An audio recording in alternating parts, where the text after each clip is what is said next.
गांव में बारिश का मौसम है। जोरों की बारिश हो रही है।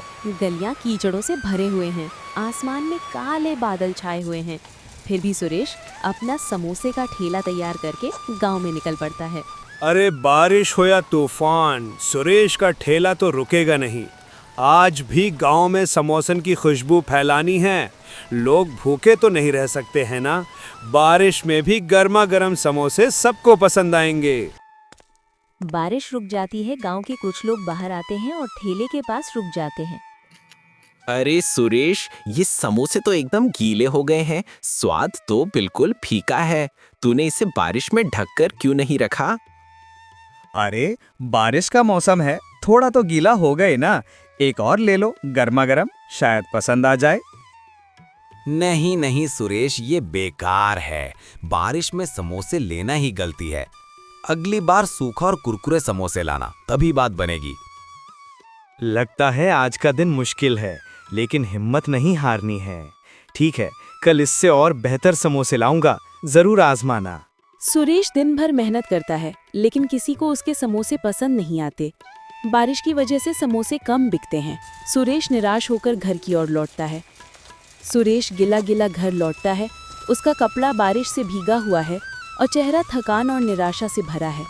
उसकी पत्नी राधा उसे देखकर चिंतित हो जाती है। अरे सुरेश, ये क्या हालत बना रखी है? फिर बारिश में भीगते हुए ठेला लगाने गए थे। चेहरा तो बता रहा है कि आज कुछ ठीक नहीं हुआ। समोसे बिके कि नहीं? हाँ राधा, क्या बताऊं, बारिश ने सारा खेल बिगाड़ दिया। लोग समोसे खरीद तो रहे थे, पर सब कह रहे थे कि गीले हो गए हैं। स्वाद बिगड़ गया। कुछ ही समोसे बिके। मैंने तो दिन भर गलियों में ठेला घुमाया, पर मौसम ने साथ नहीं दिया। ये तो परेशानी की बात है सुरेश। अगर रोज रोज ऐसा रहा तो हमारा क्या होगा? ठेले का खर्चा, घर का खर्चा, सब कैसे चलेगा? कुछ और सोचना पड़ेगा, नहीं तो मुश्किल हो जाएगी। हाँ राधा, चिंता तो मुझे भी है, पर हार नहीं माननी। कल फिर कोशिश करेंगे। शायद मौसम सुधर जाए और लोग फिर से समोसे खाने आए। बस थोड़ा सा सब्र रखना होगा। सुरेश और राधा चुपचाप रात का खाना खाते हैं। कमरे में सन्नाटा है और दोनों के मन में चिंता की लकीरें हैं। अगले दिन सुबह होती है।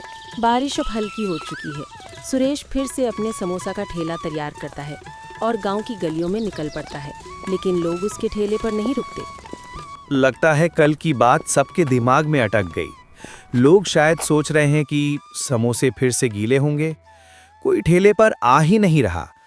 अरे इतनी मेहनत से समोसे बनाए और अब कोई खाने वाला ही नहीं। वो एक चौराहे पर ठेला रोककर इंतजार करता है, लेकिन घंटों बीत जाते हैं पर कोई ग्राहक नहीं आता। सुरेश का चेहरा उदास हो जाता है। क्या करूं अब? अगर ऐसा ही रहा तो अब ठेला चलाना मुश्किल हो जाएगा। तभी एक बूढ़ा व्यक्ति जिसके कपड़े फटे और पुराने हैं, वो ठेले के पास धीरे धीरे आता है। बेटा, एक समोसा दे दे। बहुत जोरों का भूख लगा है। दिन भर से कुछ खाया नहीं। बाबा, आपके पास पैसे हैं? बेटा, मेरे पास तो एक पैसा भी नहीं है।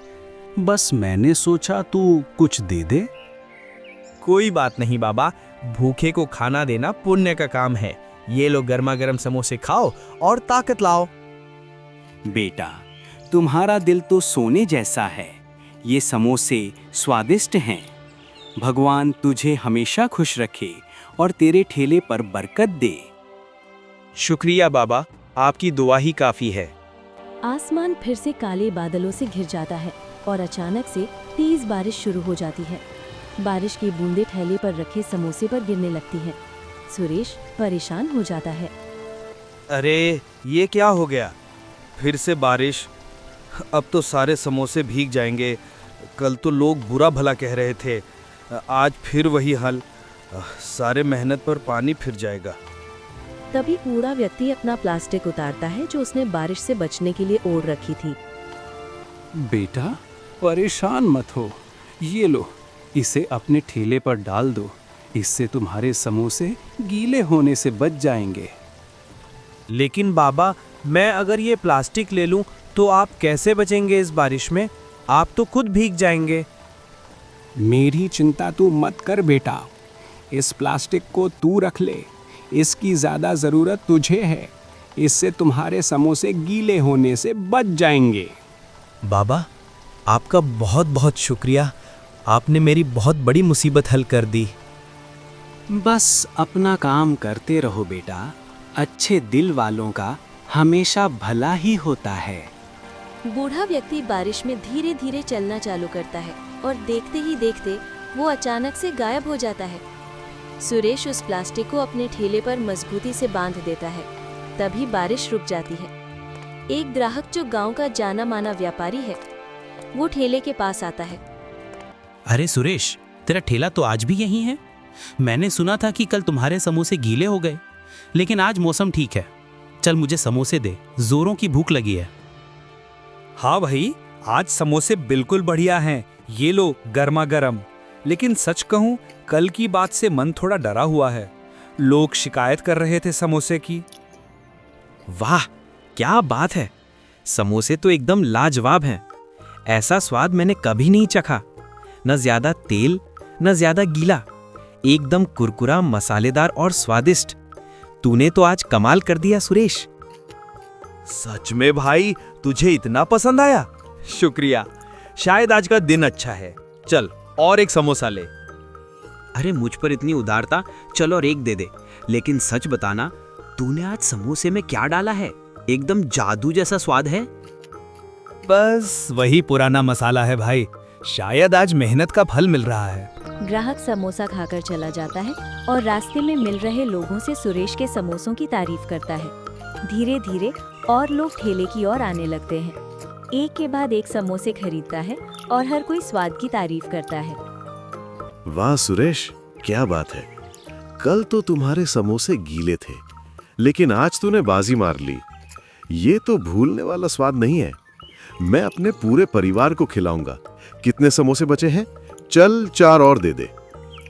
अरे इतनी तारीफ! धन्यवाद भाई लोग। बस थोड़े ही समोसे बचे हैं, जल्दी ले लो। देखते ही देखते ठेले के सामने भीड़ लग जाती है। लोग एक दूसरे को बुलाने लगते हैं।